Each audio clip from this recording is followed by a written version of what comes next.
Titanic Talk with Nelson and Alexandra Boyd. Here we feature stories from the independent documentary Ship of Dreams, Titanic Movie Diaries, and everything else to do with the iconic ship. From James Cameron's epic groundbreaking movie to the history and legacy of Titanic herself. Join us and our special guests as we continue the 25th anniversary celebrations of Titanic. This is your first-class ticket to everything aboard the Ship of Dreams. My name is Nelson and you are joining part of our Titanic Talk. And today's Titanic Talk is taking us all across this great United States of America. My lovely co-host Alexandra Boyd is coming to you from somewhere in the snowy wilderness inside her car pulled over on the side of the road. And our special guests today will be coming to you from two parts of Southern California that have still managed to not be washed away by the current rains. And I am coming to you from New York City. My co-host Alexandra, I should point out, is not only an actress who appeared in James Cameron's Titanic film, she is the producer, director, and writer of the documentary Ship of Dreams, Titanic Movie Diaries, which is a marvelous way to celebrate the 25th anniversary of Cameron's film and give us an excuse to talk about anything related to the White Star Line and just have a community chat. As we go through the process, feel free to put your comments and questions into the comment section below, and that will give us fodder for future episodes and maybe even find some also upcoming guests as well. Alexandra, you were lucky enough to have a featured role as the first-class woman who cocks an eyebrow, if you'll pardon the expression, at Leonardo DiCaprio.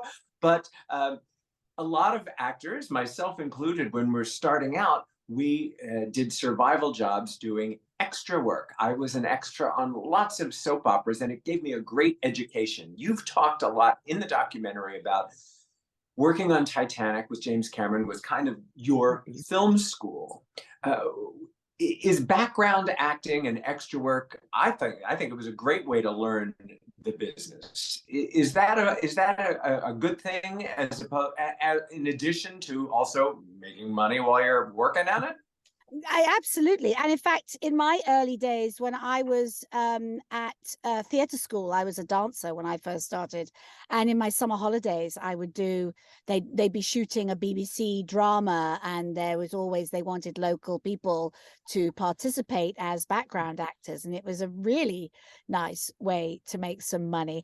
I did not work on a production as huge as Titanic. And I think when we talk a bit to Judy and Ellen, I don't know if they quite expected when they signed up that they would be involved in such an epic film, and for them an epic experience, because it was unlike no other. And you and I were talking last time about if you really pay attention, and if you know the main story so well, you can take your eye off the main characters and start looking around the frame and around the scene, and you will see Judy and Ellen and myself as well. You know, if you know where to look, or if you just play the game of like, right, this go through, I'm gonna look for Judy and the third class dance scene or whatever.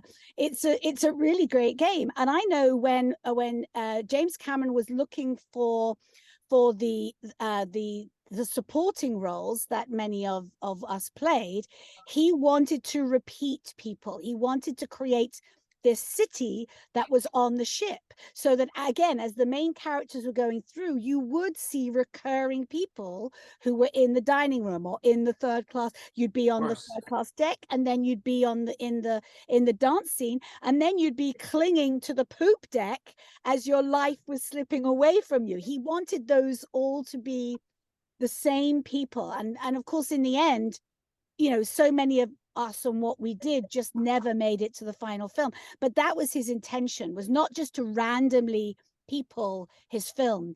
And that was why I think Judy and Ellen, and we'll hear a little bit from them too, Judy and Ellen became like this stalwart for Jim and for Simon Crane, the stunt coordinator, that they were constantly called upon, because the longer they were there, the more skills they required and were required to be part of this amazing film. It wasn't just walking on the street or sitting in a coffee bar in the background. It was real stuff. So let's get on and find out from them exactly what their experiences were.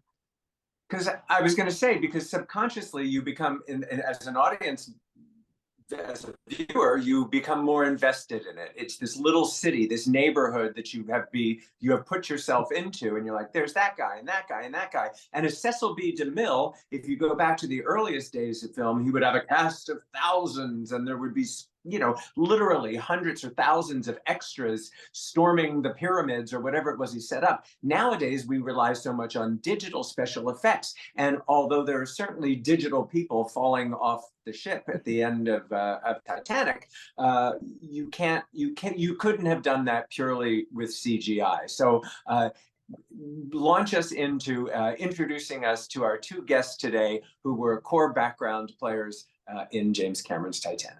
Well, and to me, they come as a pair. They're Judy Prestinizzi and Ellen O'Brien, and I want them to talk about how they met and how they got to be, and 25 years later, still friends. Judy and Ellen, welcome to Titanic Talk. Thank you so much. Ellen, just tell us a little bit about your first day, not on set, but the day you all showed up to see if you were going to be chosen for this special job. Well, that was a rather fun one. I think we both drove up down from San Diego and parked at what was the name of the place that we parked? What was this taco place that we parked? Senor Frogs. That's right. Which was quite appropriate if you really think about it. I was working at home doing some illustrations, and I happened to hear an ad on TV about a film being made and a casting call. And I thought, oh, well, this should be fun. I did maxillofacial prosthetic work for a while, and I was interested in behind the scenes type of special effects makeup type thing. At the time, I had no idea this was going to be what it turned out to be, and I'm so glad that I actually went in and did this interview at the beginning of the deal. How long were you there? From that day till the day you wrapped and were all sent home? What was that time like? I think it was about 6.5 months or more. Yeah. Wow. Just shy of 7 months. Yeah. Mm-hmm. And you had to make yourselves available for that. I mean, did you have other jobs, or were you sort of in that situation where like I've committed myself, but it wasn't a defined amount of time. It could have gone on for another 2 months, or there was a month when you weren't needed because it was all, principal. How did you balance the way you were needed for the film? Well, for me, it was in between jobs. Judy? It was because, went back to where I heard about it. My son was working at Cal Poly, and he called me up one night and told me that they were making Titanic again. So I listened to the news, and yeah, I think it was like one evening, same thing with Ellen, heard the announcement. So I thought I'd go down. I thought it'd be fun because I'd always had an interest. And so we both went down, and that was before GPS and everything else. And they tell had you known each other prior to this, or did you meet? Not at all. So you met through the job. And it was because how did you come together? Were you in the pool together, jumping off the board? No, it was because of our cars. I drove a '62 Alfa Romeo, and Judy, I had a '62 Chevy SS. So we drove your nerves, obviously. We drove our classic cars down, and that's how we started talking. And when we first got down there, the very first thing, they wanted to know who had long hair. Ellen and I both had long hair, so they lined us up, And then they wanted to know who could swim. And then that following, what was it, like maybe 2 or 3 days later, we went to have the swim test in Mexico down at one of the sports centers. Swim test. What did Swim you have test. to do? Did you have to swim in all your clothes as well? Because you didn't have. I mean, tell me about the swim test. Gosh, Not- I don't know. We did not for the have our test itself. costumes We then. had to bring our swimsuits for that. Yeah. But yeah. And but then we they had to- took us up on this 30-foot high platform and wanted to know who could scream.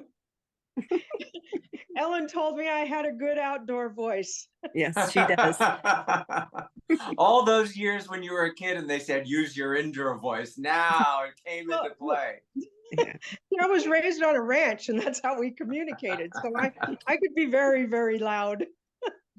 We don't want to give too much away from the documentary, because I know you tell some amazing stories in the documentary, but just tell me, pick one of your most favorite moments during your experience. When you look back, or when you see the film again now, or maybe it didn't make it to the movie, just talk about some of your favorite bits. Well, I always remember the poop deck scenes that we shot, because they were fun, they were exciting, and they were also scary at times, especially when we were in a windstorm. That was the most yes. you were tied to the deck. You weren't going anywhere, but that was part of the problem. But again, we don't want to give too much away. Yeah. So that was your most fun, was hanging on a 90-degree angle on a vertical poop deck? Well, it wasn't always at 90 degrees. We always, they started off, and then we were only probably at the 90 degrees just a few times. So we were more up and down on the poop deck. And it was all shot at night, of course. And it was in the dead of winter, because all the nights were longer. And gosh, there were just so many that Ellen and I had to like beg, borrow, and steal to get on that poop deck scene. Oh, really? Yeah. There were lots of volunteers. Is that what you're saying?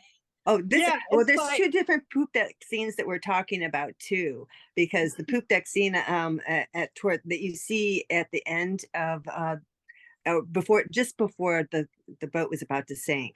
That was one scene. The other one that I was referring to about being tied to the railings and stuff like that. That's the very first one, and 2 completely different scenes. One was our ending, and the other one was in between there. And I think you were talking about the middle one, yes, or the last. Yeah, we last scene. were. I do remember Chris Anderson, the dancer. He had been originally cast or hired to teach the background, the folk dances that were going to be in the third class party scene. Where are you both in that? I know Judy. Yeah. I've seen Judy. Did you have to learn? Okay, so you were swimming, you were jumping off 30-foot diving boards, you were being carabined to vertical poop decks, 2 of them, and you had to learn to dance. Well, at that time I had the baby in my hands the whole time. You didn't have to dance. You had a baby. I didn't really dance a whole lot with my baby. You played the baby card. You played the baby card. And if you know the film, where's that baby now? That baby's 25 years old now. Looks the same as she did or he did. Oh, LA. Yeah. We mummified it. Exactly. Yeah, if you know the film, you know exactly the moment we're talking about. So that's a fun. Judy, you had to learn some dances? Well, Chris didn't really. They'd picked a few people. It was more I don't know who they. I guess it was their dance crew. So, but we just kind of like when they finally had us going, we just kind of went and wormed our way around the set. We didn't really have to learn the dance. Wormed your way around the set. I like that. And there was a sort of line as well at one point. Being an extra on a soap opera, you had to be aggressive. You had to, Yeah. they need somebody to cross the room at a certain point. you don't be shy and demure. You cross that room. If you want to be on camera, you go. Yeah. Go, baby, go. So Yeah. the two of you obviously make a great case for why it's a great job to be a background player. I want to know if you did more background work after Titanic. If so, what films or TV shows were they, and can anything compare? Because you'd have come highly qualified. You'd have had a really good resume. Look, pick me. I don't think anything could compare to it. Absolutely. That's true. I mean, yeah. Billy Zane, I met Billy Zane one night, and because we got to eat at the grown-up tent. And he, and I asked him if he would sign my journal, and he said, sure. And so when I brought it to him, he says, is this your first time on a big set? And I said, yeah. And he goes, well, you're cutting your teeth on a good one. And I had been on Renegade a couple of times, but we just kind of sat there. And anyway, so after Titanic, I really didn't do a whole lot because of things. And back in 2003, that's when Ed Marsh called and said, you want to do Titanic again? Oh, that's right. You did Ghosts of the Abyss. They wanted to know if I had kept a list of people, and I had the whole sheet. Of course you did. I had certain people like Ellen to call, and so we went back down and did Ghosts of the Abyss for 7 or 8 days. We were down in Rosarita again. Sorry, I want you to tell us about your book, because Ship of Dreams, Titanic Movie Diaries is excerpts from diaries that we wrote, but I didn't know that independently you had kept a journal and you published it. Tell me a little bit about your book and where people can find it and read it in its entirety. It's on Amazon, and I kept a daily journal when I was on the set, and when I could, I would carry it with me, and it was about this big, and I carried it with me, and I had as many actors and background people and crew sign it as I possibly could. And so I've got all their signatures, and Cameron called me his bloody dead chick because he put blood on my face for one of the scenes. And so I kept it, and I didn't know how to do anything after Titanic. My son wanted me to get a computer. I said, I don't need a computer. I have a self-correcting typewriter. So I did get a computer, and then so I typed everything out, and as I went through my journal, I could enhance on things that that it would cue me to remember. So actually, from start to finish, it took me about 12 years to get it done. And I went to several publishers. I even had Don Lynch and Ken Marshall try to introduce me, and they said, well, there's just not enough interest in Titanic. There's too many Titanic books out, so I had to self-publish. Wrong. Well, what you haven't said, Judy, because you're too modest, is you haven't said the title of the book. It's Living the Legend: The Journal of a Titanic Background Actress. Yes. I got it on my wish list here on my laptop, and I was looking at Kindle edition. You can get the Kindle edition, you can get it printed. So yeah, Living the Legend: The Journal of a Titanic Background Actress. So that's marvelous. And I think as much as I respect and adore Ken and Mr. Lynch, I think they just want to keep that book market for themselves. No, so I'm glad. No, they wrote. They wrote the. If you look on the back of the book, they both wrote their reviews on the back of the book for me, and they really tried. They were surprised. It was just, I guess, the publishing world. But I spent like $1,000 to self-publish it, and I must say that it took me from when I published it, 2012 to now. I have last year, I finally broke even. There you go. And Living the Legend is a much better title than Bloody Dead Chick, which was probably the working title. But that was, to me, that was the most fun being able to be with Cameron right up front. There was one scene where Kate and I are together, and we were actually wrestling, and they kind of cut it where I look like I'm getting pushed back after the ship sinks and we come to the surface. We actually had to hold each other, and they cut that and made it look like I was pushing away from her, where she actually pushed me away. But you don't see that little, you know, what, 5-10 seconds of that. It is amazing, isn't it, when you watch something that you've spent so much time doing, and on the day it was so intense and it, you know, hard, just difficult stuff, and then it gets reduced down to seconds. Seconds. But those seconds are the things that the Titaniacs remember. We all know it. We can pin. You say, Judy, all you had to do was say that, and we all have it right locked in our brains. Ellen, have you seen the new theatrical release version yet? Have you been back to the cinemas to see the anniversary edition? Yes, we did. Yeah, I'm sorry. Yeah, did you guys go together? We did go together, and we ended up going to one that has these the 4D. whatever. Yeah. And we thought, oh geez, what are we gonna do? And we sat down in these seats and we looked at the little buttons, and one of the first buttons we saw is water. And it's like, okay, we're going to turn that one off. After all, that's what Titanic's all about, is the water. And it was cold. So.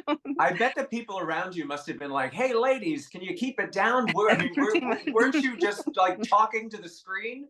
Oh, sure, we were.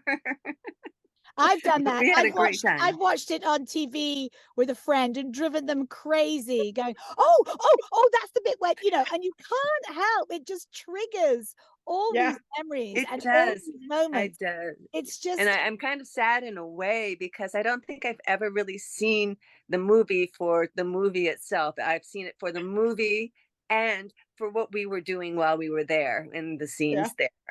So for you, it's a home movie. I mean, this is the equivalent of like your home movie, and that's what's remarkable to me too. Alexandra was telling me about you know, like you ladies wrote your diaries on the set. The lady that played Ida Strauss had written a diary, but she's no longer with us, and but we'll always have that moment of her work in the film, just like we have home movies of loved ones, and that's a way to remember people. And Judy, you spoke so movingly in the documentary about that. I'm not going to do any spoilers, but in the Ship of Dreams documentary, Judy, you gave us all goosebumps when you spoke about the memories that the movie brings back for you as well.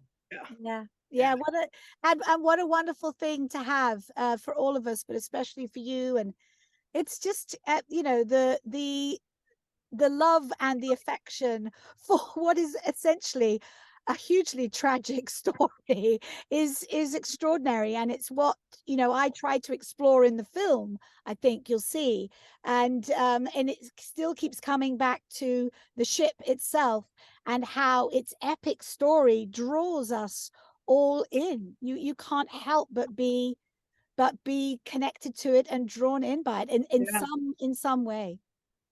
There were 9. Go ahead, Elle. I was going to say, they're talking about the movie, seeing the movie and stuff like that. Well, Judy and I went with a whole bunch of San Diego extras to the opening day here in San Diego.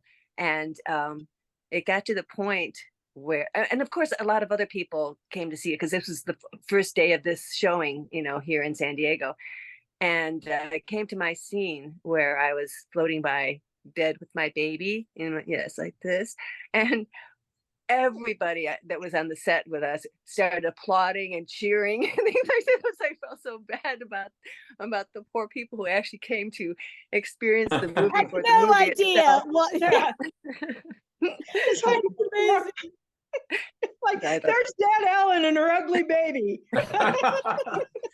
That could be the sequel to Bloody Dead Chick. We could do this all day. I mean, there's so much to talk about, and there's so many things that, you guys just really don't know.